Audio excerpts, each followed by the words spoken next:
we need 4D10. And here it is, number 10. There's only one 10 on each sheet, but there are 4 sheets. I think I've used that line several times. I think there's 4 sheets there. I'm only seeing 3. There must be 2 stuck together here. I hope there's 2 stuck together here. Oh yeah, there we go. 4 sheets. Now for the Photo Etch C2, it's the same thing again. There's only 1 on each sheet, but there's 2 sheets. So yeah, okay. Enough fooling around here. Now I'm not going to video nipping all 6 pieces. We'll just do 1 of each.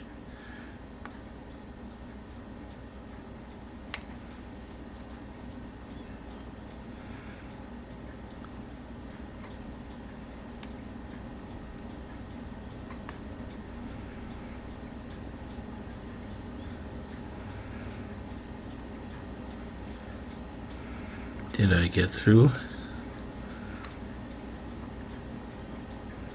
I don't know.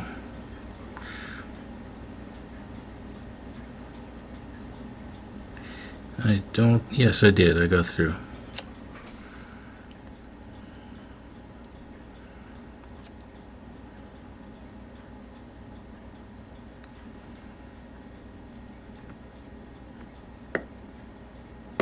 There we go.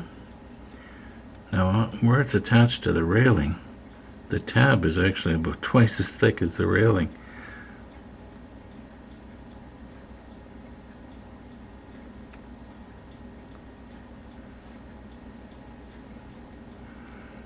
Okay, I do believe we're through.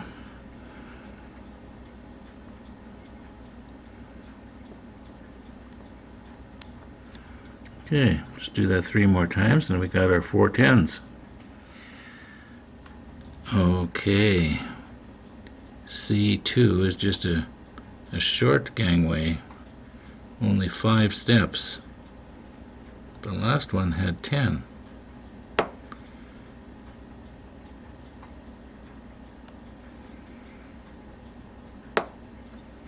Well, at least this time we can hear it. Sometimes you can and sometimes you can't.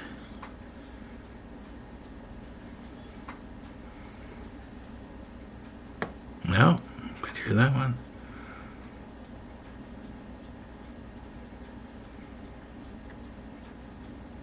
And I could hear that one, sort of. Now let's see if we can get it off without bending the railing.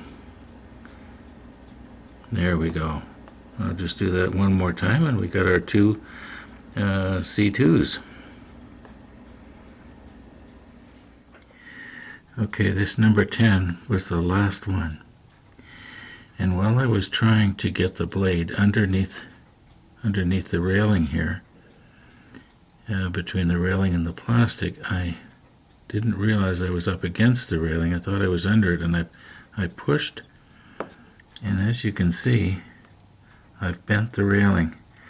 I'm thinking the best time to try and straighten that is right now, while most of this piece is stuck on this plastic, you know, the sticky plastic. So I don't know. He's gonna sort of pull it out there.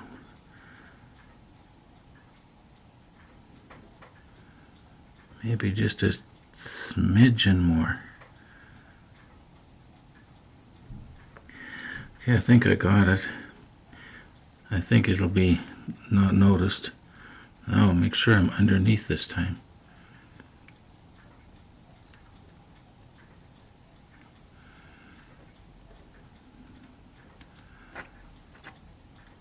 Okay.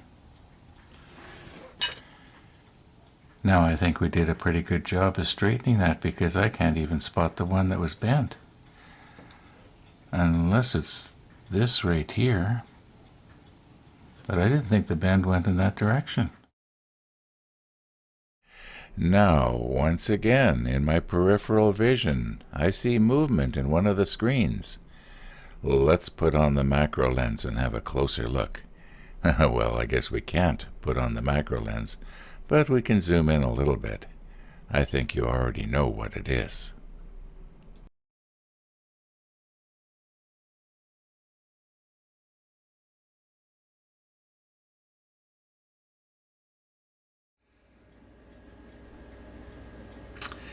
Today's episode might be a little bit shorter.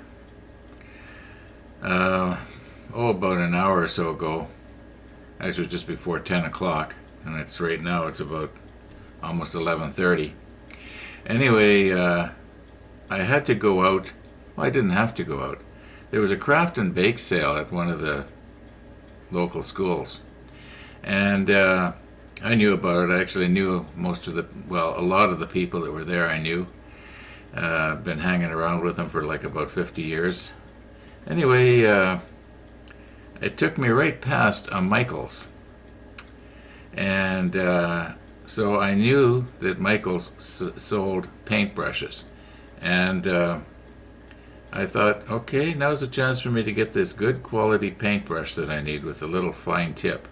I'll put the macro lens on, I'll show it to you later. This is not what I was after.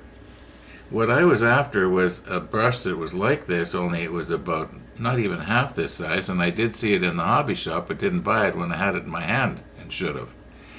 Anyway, so I go into Michael's, and Michael's right now it used to be a superstore. It's a big store. I had no idea that Michael's was so big, and it was just, they must have a million things for anybody that was crafty. So, yeah, it used to be a future shop. And the last time I was in that store, I used to be able to walk, okay. And anyway, I go in the front door, and right away I find somebody, and I tell them I want a 000 fine point brush for painting acrylic paint. Oh, she says, that'll be in the fine arts. Just follow me. Well, after about 2 minutes, and she's way ahead of me, and she's gone to the complete other end of the store. Murphy's Law, right? So anyway, we get into the section where there's all these little brushes. And they were in a horrendous state of disarray. I don't think any of them were where they were supposed to be. So she's trying to help me find one, and this was the best we could find. And it's a 0. Well, I'll zoom in on it and show it to you later. In other words, I finally got a better paintbrush. I'm hoping it's a better paintbrush. We'll see what happens when I get the whatever it is that's making the bristles stick together right now. I've never had this before. Whenever I bought a paintbrush before, they were already kind of where are we here? Kind of like this, so that you can bend the bristles. But this one feels like it's been starched. Anyway, yeah, finally got my good quality brush. At least I'm hoping it is, because it was about $6. I don't think I'll ever go to Michael's again, though. It's not my kind of store. It's I want to go to a place where I can find something. And it was like the kids had been playing in the paintbrush section, and other people love them, I guess. Why am I killing time here? Why am I deliberately killing time? Let's see if we can't do something here.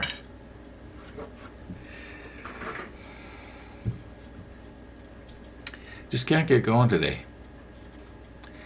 Maybe I've been thinking about rabbits too much or something.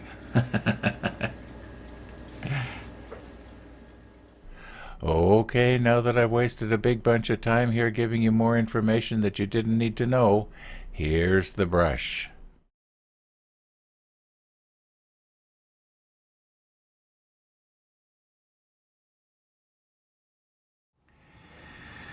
Okay, I know you're probably going to be seeing paint in my fingernails. If I keep this photo etch bender right here, it should stay in focus for you. Now, as you will recall from previous episodes, we concluded that this photo etch is designed to bend towards the indentations in the like at your look at these 5 steps here, and at the left hand side and the right hand side there's sort of a, well, the best way to show you is if I take this old well, it used to be part of a miniature plane, little model plane, and I dulled it so that it's not gonna, even if I was to accidentally press hard, I wouldn't cut these off. And I think we concluded that if we put this in here like this and then go like this is not working this time. See, I'll aim it a little bit more like that. I think you can probably still see it. Let me check the monitor. Yeah, it's still there. Okay, so the idea is, if I put this in the crack, I don't know what this worked before. Why is it not working now? Just sort of all thumbs here. Okay, now, if I go up to the edge like this and then clamp this down, now, it should be in the right place to bend. Yeah. I'll get the other razor blade here. Put it underneath because this is the sharp one. Okay, we just bend it up 90 degrees. Now, we should be able to pull this back now. Just loosen it a little bit.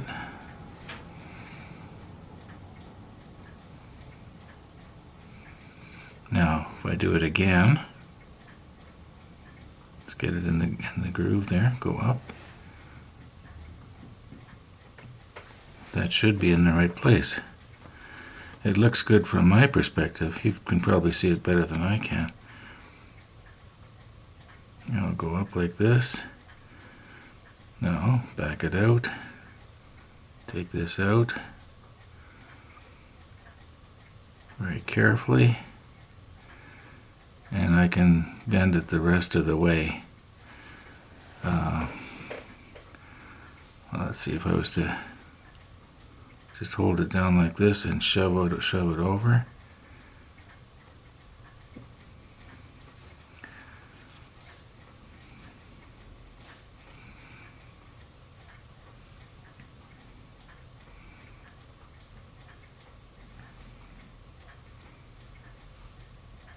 Or maybe I'll turn it around and do it.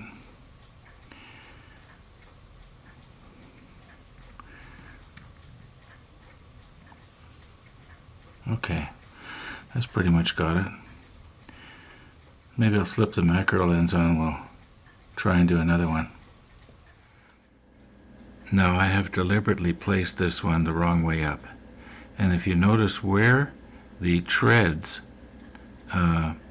stop and join onto the stringer part, well, if I turn it over, you'll notice the difference here. Okay, you can notice that the photo etch is indented. If I use this, it won't stick to it. Okay, so the idea is I try and get this dulled razor blade into those grooves. Maybe I'll go the other way.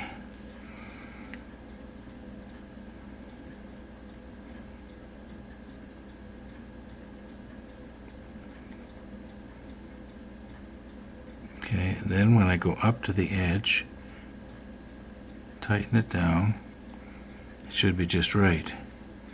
Now, will this dulled razor blade go underneath there? If it will, it'll save me switching. Not really. It doesn't want to. I'm going to end up breaking my railing again. Okay, I'll get the real razor blade.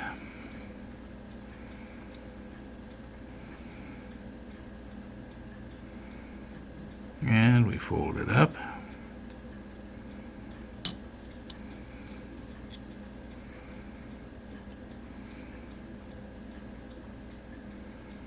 See, I could use this razor blade to go into the cracks, but I might accidentally go right through the photo etch because the blade is sharp.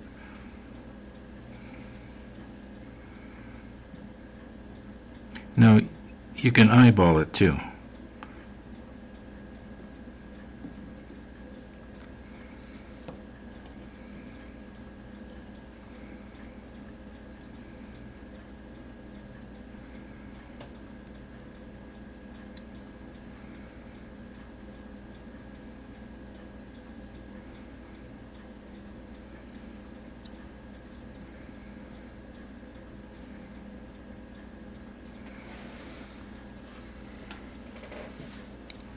Maybe I'll use my pointing stick this time to hold it down. Very gently now. And just bend this up to 90 degrees. That's pretty good. I can, if it's not quite right, I can straighten it after it's all sprayed. Okay, I'm going to do that with the other steps, the longer ones. And then we will take these treads and bend them so that they will be at the right angle. In other words, they'll be 90 degrees to this part right here that I'm touching. Okay? I've put on the super macro here, and I realize only this very first tread is in focus. That's the way a super macro works. It's very, very sharp, but only what it's focused on. And you can see right there where there's the little indentation. Now if I was to flip this over, it would be flat. I know it's not exactly the same orientation as before, but at least it's flipped over. And you can see that indentation isn't on this side. Anyway, it bends best towards the other side.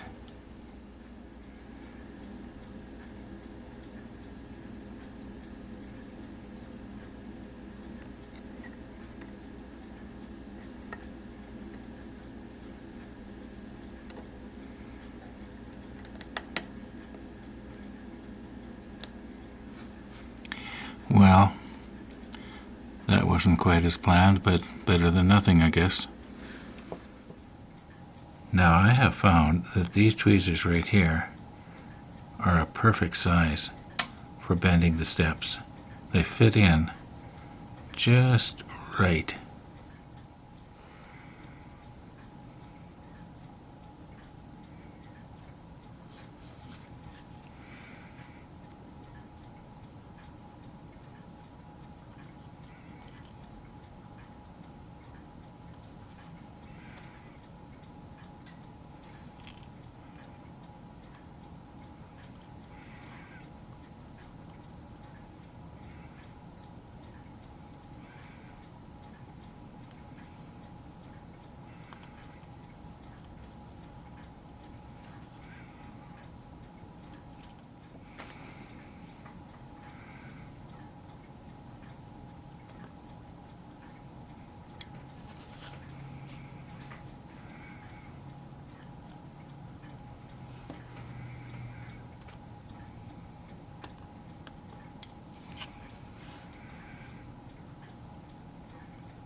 Didn't quite get it right.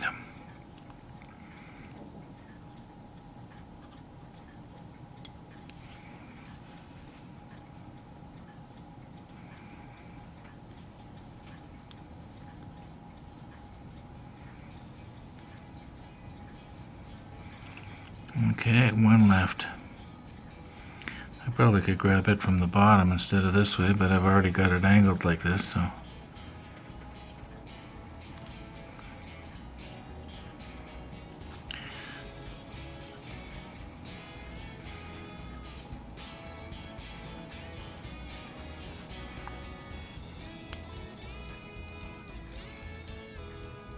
Okay, that should be more or less right. Okay, yeah, that's more or less right. Whoops, I'm stuck on the pointing stick here. Yeah, I think I got those pretty good.